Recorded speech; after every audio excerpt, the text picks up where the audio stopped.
पूरा गांव से बहुत सारे बच्चे लापता हो रहे थे। किसी को पता नहीं चल रहा था कि वो बच्चे कहाँ गए।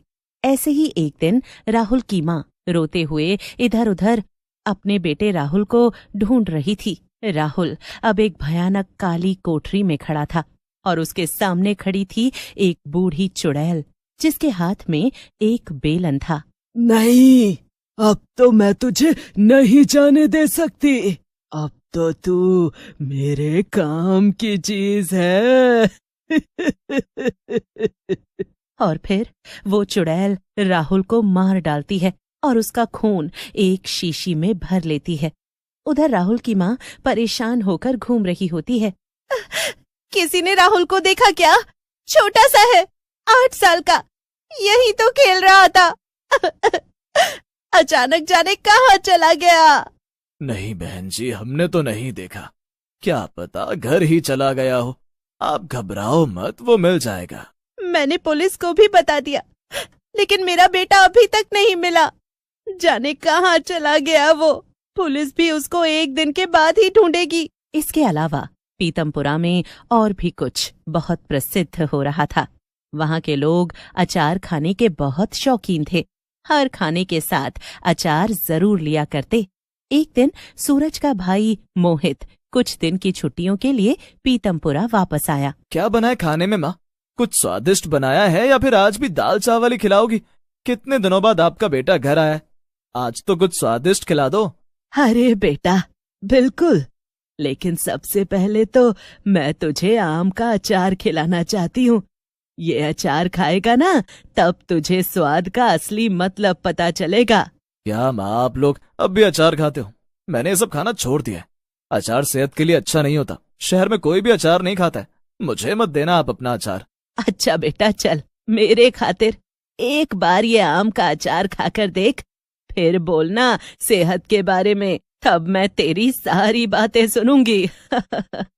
माँ की बात सुनकर मोहित अचार खाने के लिए तैयार हो जाता है और फिर जैसे ही मोहित हल्का सा अचार मुंह में डालता है तो उसका मुंह खुला का खुला रह जाता है। वो अचार इतना स्वादिष्ट होता है जितना स्वादिष्ट अचार उसने कभी नहीं खाया होता। ये अचार मैंने नहीं बनाया है, ये गंगू नानी ने बनाया है। गंगू नानी इसी गांव में रहती हैं। वो बहुत बूढ़ी हैं। उनके बनाए सभी अचार की खुशबू पूरे गांव में फैल जाती थी। गर्मियों की शुरुआत होते ही गांव के लोग उनके दरवाजे पर लाइन लगाते थे।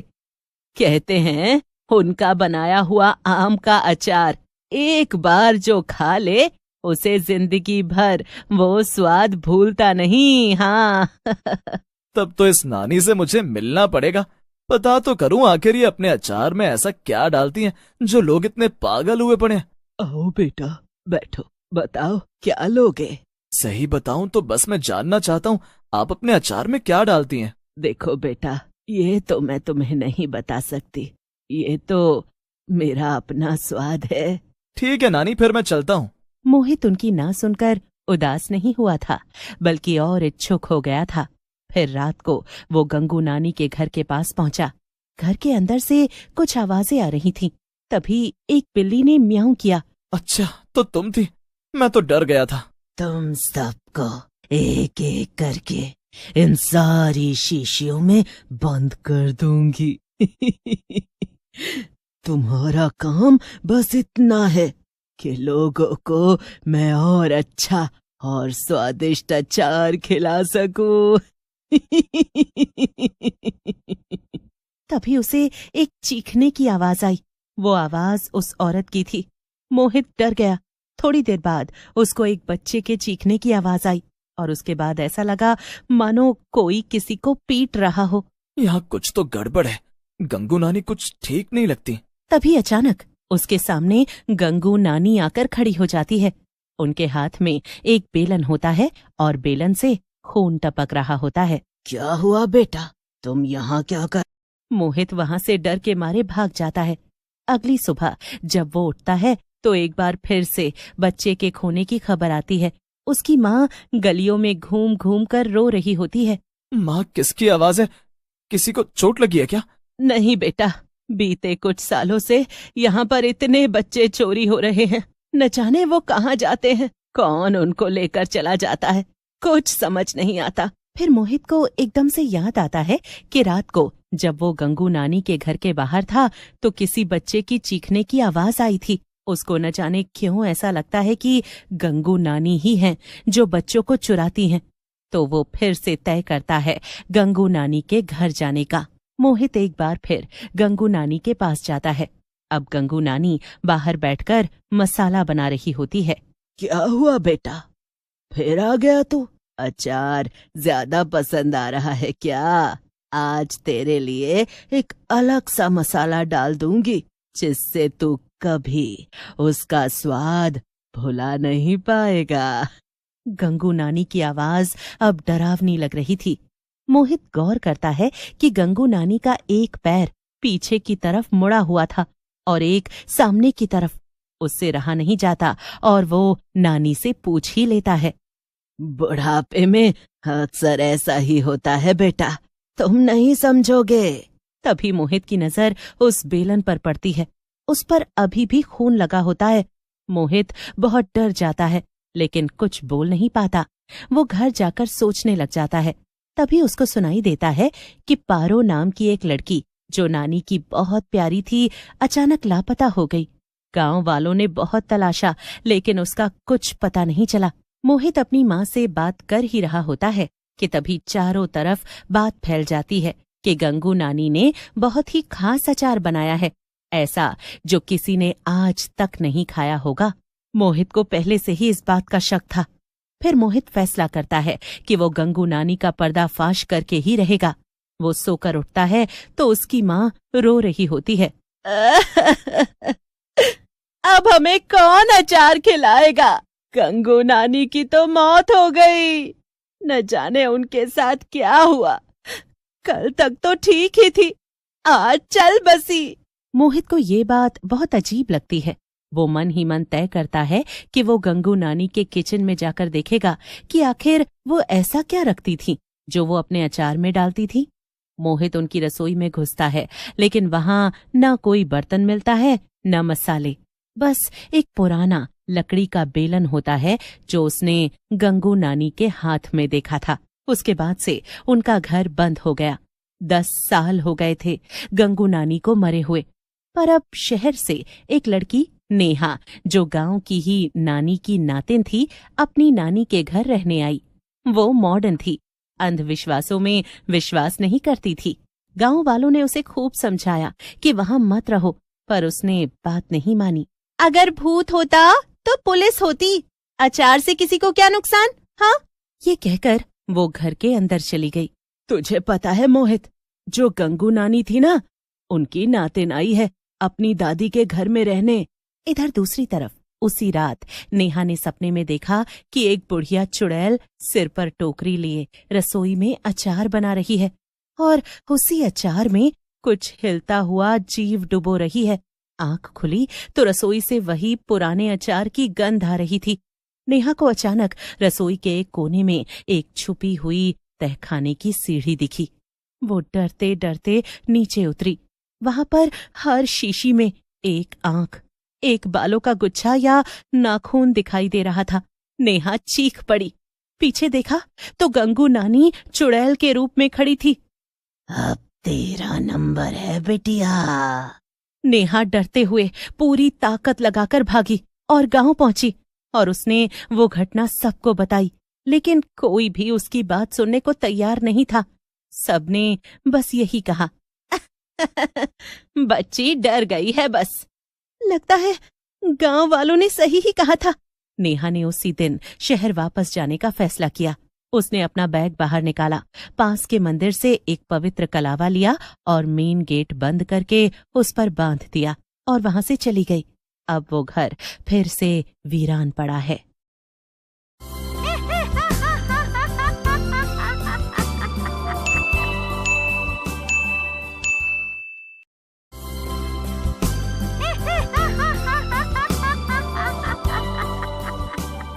ये बात है बिहार के सासाराम की। उस कड़कड़ाती ठंड के मौसम में अंडे बेचने वाले भूत की काफी चर्चा हो रही थी। जिधर देखो उधर लोग सिर्फ इसी की ही बातें कर रहे थे। अरे भाई सुरेश, कुछ सुना तुमने? किस बारे में बात कर रहे हो भैया? अरे वो अंडे बेचने वाले भूत की बात कर रहा हूँ, और किसकी? हाँ हाँ, सुनने में आया है कि जो कोई भी उस भूत की नजरों के सामने आया जिंदा नहीं बचा। इसीलिए तो मैं तुम्हें इस सुनसान रात में शॉर्टकट लेने को मना कर रहा था।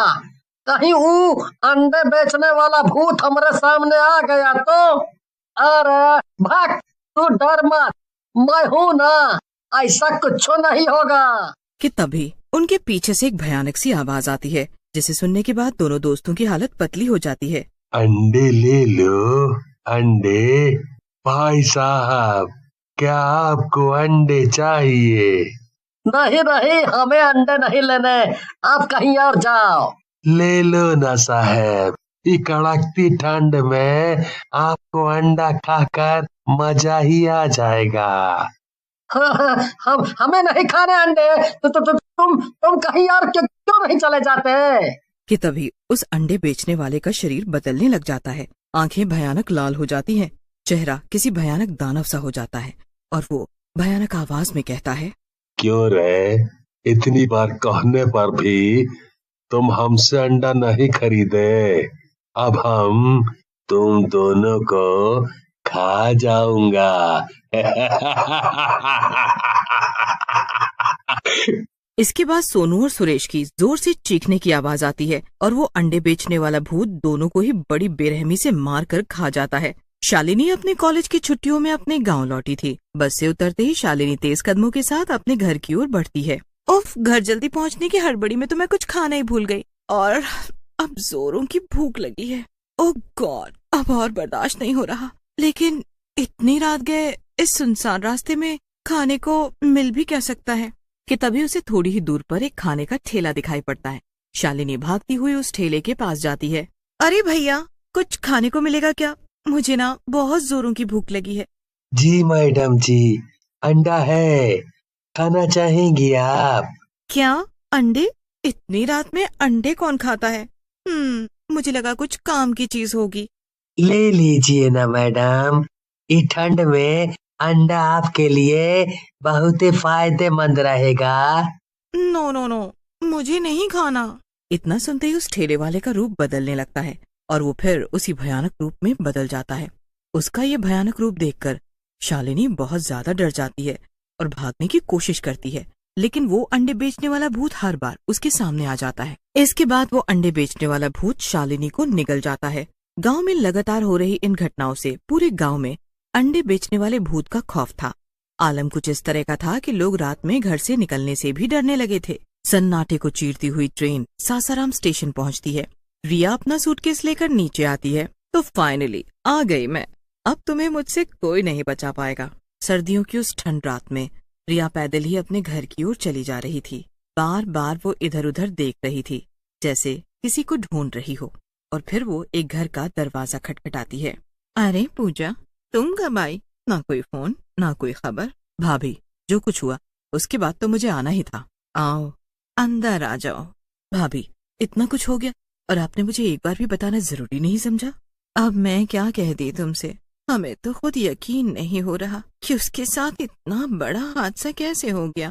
मैंने कहा था कि रात के समय अकेले ना जाए, लेकिन उसने मेरी एक न मानी। इतना कहते हुए पूजा जोर जोर से रोने लग जाती है।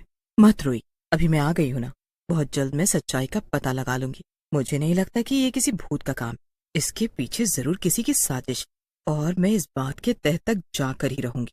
राजू अपने परिवार के साथ पास ही के गांव में लगे मेले से लौटकर अपने घर की ओर जा रहा था। माँ, आज मेले में कितना मजा आया ना? हाँ बेटा, अब तो तुम खुश हो ना? अरे भाई, खुश क्यों नहीं होगा। आज मेले में इसने इतना सारे खिलौने जो खरीदे हैं और फिर मिठाइयाँ भी तो खाई हैं। और इसके बाद पूरा परिवार हाँ। तभी पप्पू की नजर एक ठेले पर पड़ती है। पापा पापा, मुझे वो लेना है। अरे अभी तो तुमने मेले में इतनी सारी मिठाई खाई थी, अब और क्या चाहिए? अच्छा ठीक है ठीक है, हमेशा की तरह तो माँ बेटा की ही जिद पूरी होती है। इसके बाद राजू अपने परिवार के साथ उस ठेले के करीब पहुंचता है। अरे भैया, क्या बेच रहे हो? जी, अंडे बेच रहा हूँ, लेना चाहेंगे क्या? मैं खाऊंगा अंडे, पापा प्लीज मुझे खरीद दो ना। अच्छा ठीक है, खरीद देता हूँ। भैया 2 अंडे दे देना। इसके बाद वो ठेले वाला 2 अंडे पप्पू को दे देता है। मम्मी, अंडे बहुत टेस्टी हैं, आप भी लो ना। नहीं, मुझे नहीं खाना ये सड़े हुए अंडे, तू ही खा। इतना सुनते ही उस अंडे वाले की आंखें लाल होने लग जाती, चेहरा भयानक सा हो जाता है और फिर वो अपनी भयानक आवाज में बोलता है, क्या कहा तूने? तुझे अंडे नहीं खाने? मैं तो बस यूं ही कह रही थी, मुझे माफ कर दो। माफी? वही तो मैं नहीं करता। इतना कहते हुए वो रीना का गला पकड़ लेता है और उसे हवा में उछाल देता है। अंडे बेचने वाला भूत दूसरे हाथ से राजू को भी हवा में उठा देता है, जिसे देखकर पप्पू जोर जोर से रोने लग जाता है और उस भूत के सामने अपने माँ बाप को छोड़ देने की गुहार लगाने लग जाता है कि तभी पीछे से आवाज आती है, रुक जाओ, छोड़ दो उन्हें, मैं तुम्हें अब किसी की जान नहीं लेने दूंगी। तू रोकेगी मुझे? रुक, तुझे अभी बताता हूँ। इतना कहकर वो दोनों को दूर फेंक देता है और रिया की तरफ बढ़ता है। मैं नहीं डरती तुम जैसे भूत वूत से, जो अपनी खुशी के लिए बेगुनाहों की जान लेता हो। तुम क्या जानो किसी अपने के मारे जाने का दर्द। ये सुनने के बाद वो अंडे बेचने वाला भूत रुक जाता है और अपने पहले वाले इंसानी रूप में आ जाता है। अब उसकी आंखों में दर्द और तकलीफ नजर आ रही थी। रुंधी हुई आवाज में वो रिया को अपनी कहानी बताता है। पहले कभी मैं भी तुम्हारी ही तरह एक खुशहाल इंसान था। मैं और मेरी पत्नी दोनों मिलकर इस गांव में अंडे का ठेला लगाया करते थे। गांव के सभी लोग हमारे यहाँ से अंडे लेकर जाया करते थे। हमारे ठेले के सामने एक सिंघाड़े वाला भी अपना ठेला लगाया करता था। उसे हमारी तरक्की से बहुत जलन हुआ करता था, लेकिन मैंने कभी सपने में भी ये नहीं सोचा था कि जलन के मारे वो कुछ ऐसा ही कर देगा। इतना कहकर वो चुप सा हो जाता है। फिर क्या हुआ? तुम चुप क्यों हो गए? बताओ ना, फिर क्या हुआ? एक दिन मेरा तबीयत ठीक नहीं थी, इसीलिए दुकान पर मेरा पत्नी थी। दोपहर के वक्त वो मुझे दवा देने घर आ रही थी। भैया, वो आज इनकी तबीयत ठीक नहीं है, मैं जरा इन्हें दवा देकर आती हूँ। आप तब तक मेरे दुकान का ध्यान रखिएगा। इसके बाद उस अंडे वाले की पत्नी अपने घर के लिए निकल जाती है। क्यों जी, आपने क्या सबका ठेका ले रखा है जो उसकी दुकान देखने के लिए हाँ कर दी? अरे भगवान, गुस्सा क्यों होती हो? ये सब मैंने हमारे फायदे के लिए ही तो किया है। इतना कहकर वो जल्दी से चूहे मारने की दवा निकाल लाता है और उस अंडे की दुकान पर रखे सभी अंडों पर छिड़क देता है। अजी वाह, आपके भी दिमाग का क्या कहना, कमाल कर दिया। इतने में अंडे वाले की पत्नी वापस अपने दुकान पर चली आती है और ग्राहक के आने का इंतजार करने लग जाती है। देखते ही देखते हमेशा की तरह ग्राहकों की लाइन लग जाती है। सारे अंडे खत्म होने के बाद वो खुशी खुशी अपने घर जाती है। जी सुनते हो, आज तो कमाल ही हो गया, आज बहुत ही जल्दी सारे के सारे अंडे बिक गए। इसके बाद वो अपने घर के कामों में लग जाती है कि तभी उसे लोगों के शोरगुल की आवाज सुनाई देती है और दरवाजे पर जोर जोर से खटखटाने की आवाज आती है। जैसे ही वो दरवाजा खोलती है, हाँ भैया, इन लालची लोग को जीने का कौनो हक नहीं, इन्हें तो जला कर मार देना चाहिए। इतना कहकर वो लोग उनकी झोपड़ी में आग लगा देते हैं, जिससे उस अंडे बेचने वाले और उसकी पत्नी की बड़ी ही दर्दनाक तरीके से मौत हो जाती है। मैं जानती हूँ तुम्हारे साथ बहुत गलत हुआ, लेकिन क्या किसी एक आदमी की गलती की सजा बेगुनाह लोगों को मिलनी चाहिए? जिन लोगों को तुमने मारा उनमें से एक मेरे बचपन की सहेली शालिनी भी थी। अब मैं तुम्हें किसी और की जान नहीं लेने दूंगी। तभी रिया अपने साथ एक बाबा को ले आती है, जो एक के बाद एक मंत्र पढ़ने लग जाते हैं। उन मंत्रों को सुनकर वो अंडे बेचने वाला भूत घबराने लग जाता है और जोर जोर से चिल्लाने लग जाता है। छोड़ दो मुझे, बंद करो ये सब, छोड़ दो। आखिरकार उस अंडे बेचने वाले भूत की आत्मा को मुक्ति मिल जाती है। इसके बाद फिर कभी किसी ने उस अंडे बेचने वाले भूत को नहीं देखा।